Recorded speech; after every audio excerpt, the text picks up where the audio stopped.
L'ambition, c'est qu'à un moment donné, on ait un site qui vive, qui soit approprié, soit par de l'activité, soit par de l'habitat, soit par des équipements, soit par d'autres usages, mais des éléments qui permettent à un moment donné qu'on ne soit pas sur un morceau de ville qui soit mort et abandonné. On est sur un projet urbain, on est sur un projet culturel aussi parfois, mais on est aussi sur un projet économique. On arrivera au bout si on s'est posé la question à un moment donné de qui va payer quoi et de la réalité de la faisabilité aussi. C'est-à-dire, est-ce qu'il y aura les promoteurs, les acteurs qui seront présents pour investir. Juste un petit écho d'une étude qu'on a menée pour l'ancienne communauté d'agglomération qui était à 15 communes avant de passer à 88. Donc sur un diagnostic des friches industrielles et commerciales, parce qu'on a effectivement l'arsenal sur Tarbes, qui est un élément assez important, donc qui se situe ici au sein de l'agglomération. Mais quand on a mené le diagnostic sur les 15 communes, à la fois sur les problématiques industrielles et commerciales, on s'est aperçu qu'il y avait énormément de bâtiments, de fonciers disponibles sur l'ensemble de l'agglomération, de l'ordre de 130 à 140 hectares à l'échelle des 15 communes, qui à un moment donné pose la question de quelle stratégie globale et par où on commence et qu'est-ce qu'on y fait sur chacun de ces sites, quelle est leur vocation. Juste un petit zoom sur un site qui est voisin du site de l'Arsenal que vous avez visité ce matin, le site Huctoul, donc de l'autre côté de la Dour, qui était lié historiquement aux activités industrielles de l'Arsenal, qui présente un potentiel d'une douzaine d'hectares, et qui a en plus des bâtiments assez caractéristiques, dont un bâtiment important, un peu comme une grande nef industrielle.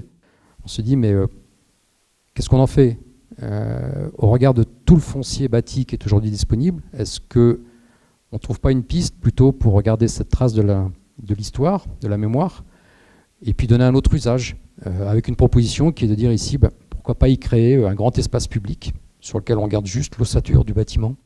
Est-ce que finalement, il n'y a pas aussi des endroits où il va falloir tout simplement détruire et laisser des espaces libres ?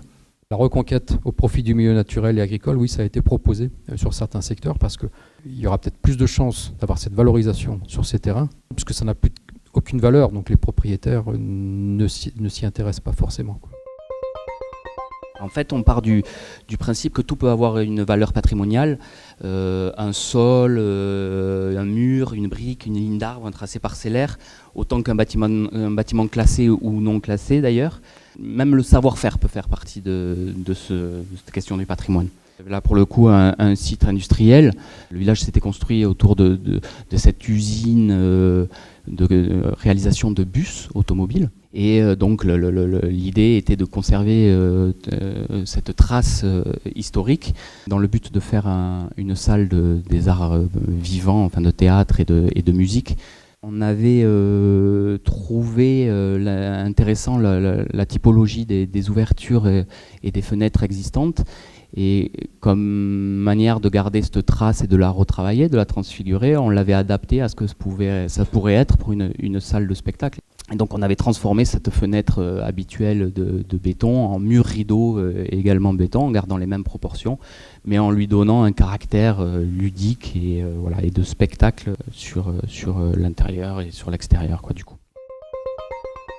Il y a cette idée que le patrimoine est quelque chose qui est figé dans le temps, d'un objet d'étude, et c'est évidemment une absurdité, et encore plus avec le monde de l'industrie.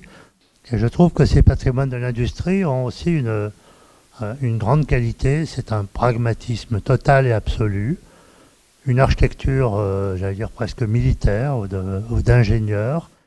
Et je dois dire, quand on a commencé ces projets sur les filatures du Nord, on a découvert un patrimoine exemplaire dont tout le monde se fichait royalement, rien d'inscrit, rien de classé, rien de protégé, et totalement hors champ.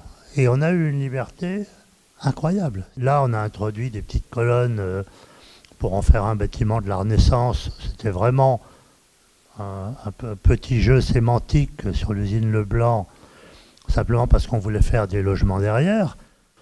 On a inventé le loft social, pas du tout parce qu'on avait une fibre sociale particulière, mais parce que c'était le seul outil qu'on avait à ce moment-là, avec le patron de l'office HLM, pour à la fois sauver ce patrimoine, mais surtout le réinsérer à l'intérieur d'un imaginaire et le mettre en résonance avec une autre société.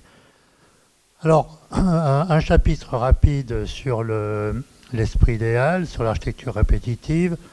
Cet esprit idéal fait qu'un espace méprisé, démoli, abîmé, pas intéressant pour l'architecture ni pour les maîtres d'ouvrage, est devenu en 3 décennies un imaginaire universel qui est maintenant le symbole de la création. C'est quelque chose de totalement étonnant par rapport à l'histoire de l'architecture. C'est un temps très court dans une histoire qui a généré des objets qui maintenant symbolisent le futur. Vous avez après des usines extrêmement intéressantes de toutes sortes qui deviennent des pôles métropolitains. C'est par exemple le site Alstom General Electric de Belfort, un tapis de halles incommensurable, il y en a partout. On a travaillé 15 ans sur ce site, on continue à y travailler, en se disant que l'esprit des halles allait être le thème, qu'il fallait l'installer dans le mental des investisseurs et de ces grands groupes. Et on s'est aperçu d'une chose, c'est qu'il y avait toujours besoin de halles, mais qu'il y avait aussi besoin d'autre chose.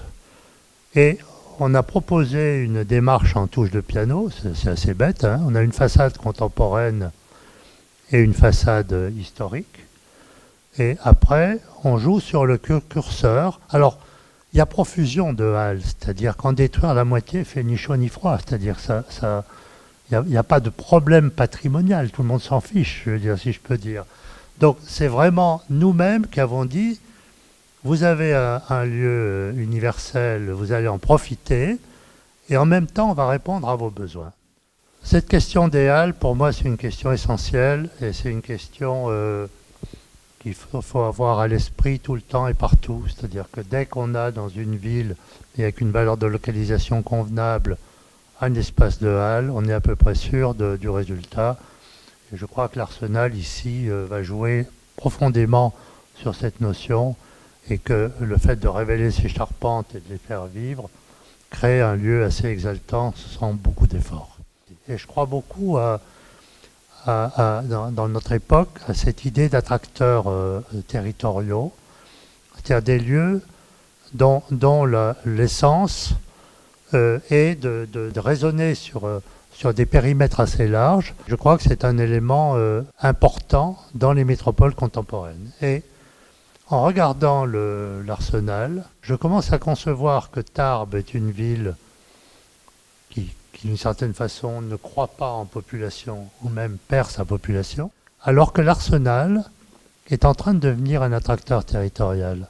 Et ça veut dire que les fonctions, y compris peut-être des start-up, des nouvelles technologies, des choses comme ça, plus les cinémas, plus le sport, plus les loisirs, plus les restaurants, vont se faire à une échelle qui est une échelle véritablement territoriale. Ce n'est pas l'échelle de la ville.